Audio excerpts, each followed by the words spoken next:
this day, I'm on my way to Siquijor for my 2 days visit there.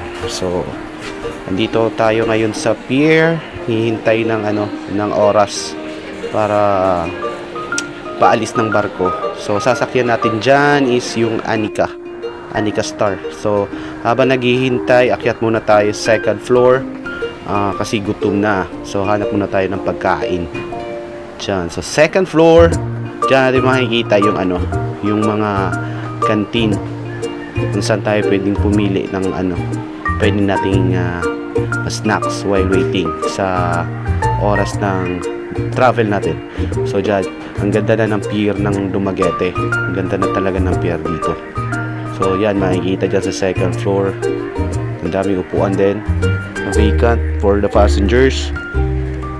Dyan nagtatambay yung lahat ng mga pasahero na naghihintay na kanilang barko. So meron ding balcony dyan sa labas. So masarap din magtambay dyan.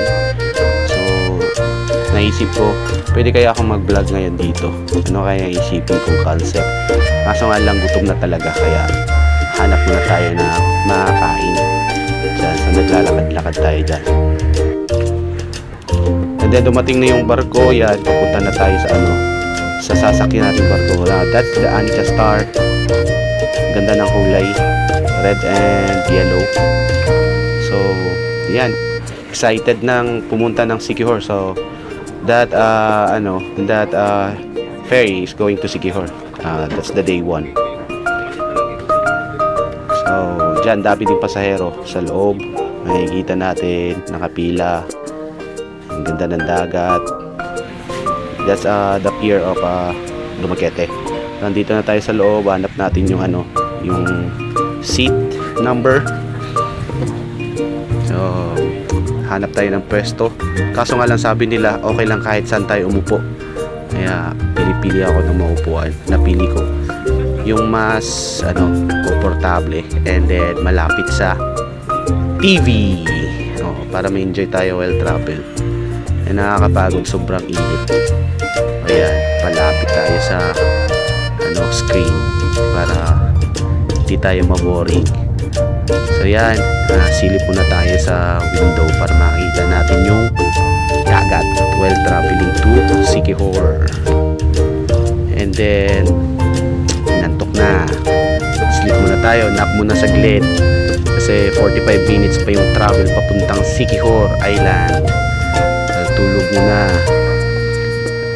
And dumating na nga tayo sa isla ng Siquijor, the Isla de Fuego. So the island of fireflies. Ganda ng tubig. So yan yung sinakyan namin. Nakikita natin ang daming mga turista ang papunta ng Siquijor. Sana all for na lang, vacation.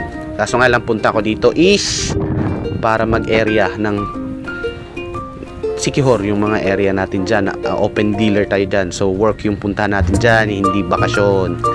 Pero i-enjoy lang natin yung natin. Kahit mainit, sobrang init, nakatirik yung araw. Kitang kita natin dyan, 90 degrees yung araw. Nakatutok sa atin, sobrang init. Lakad-lakad lang. So palabas yan ng pier ng Siquijor. So yan na yung Port of Siquijor. So palabas na tayo dyan. Kita-kits na yun.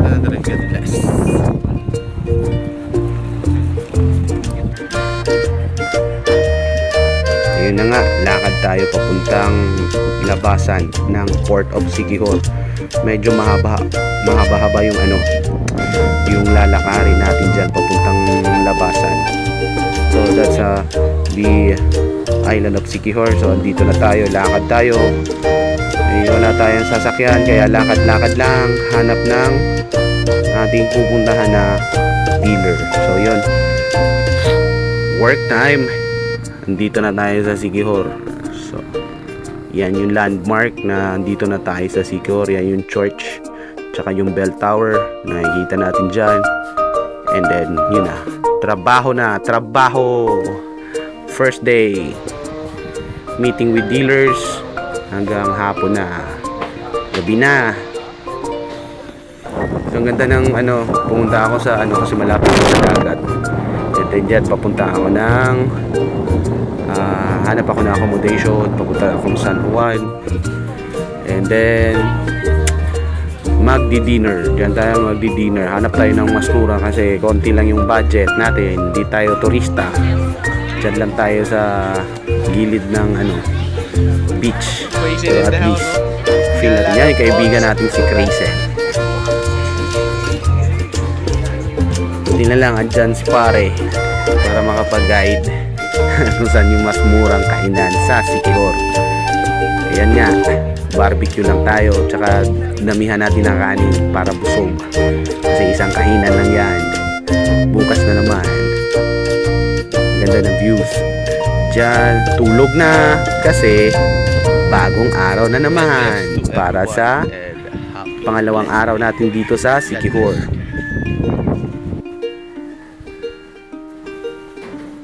And again, it's work time. So bihis na para pumunta sa mga dealer, mga accounts natin dyan, ating bibisitahin. At nakita natin yung kaibigan natin kasamahan sa trabaho. Siguro to Dumaguete. Let's go.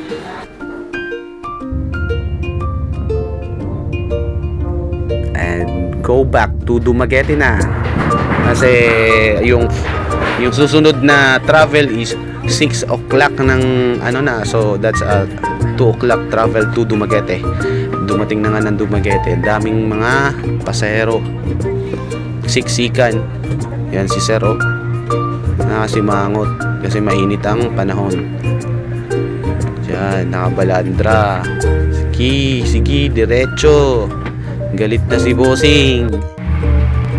Sige, boss. God bless sa'yo, boss. Yan nga yung sinakyan namin. Ocean Jet naman yung sinakyan ko pabalik ng Dumaguete. And I'm back.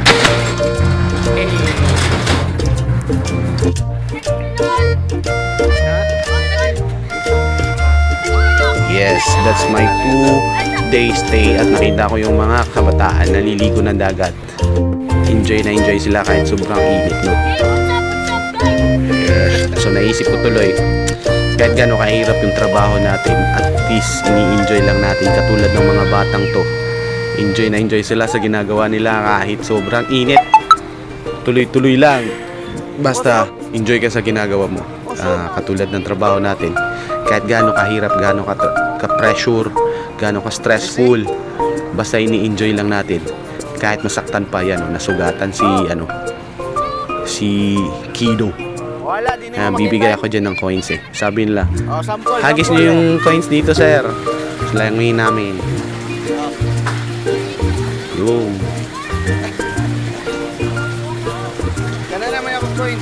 And that's it. So, maging happy lang always. Have a blessed day to everyone. And God bless to all.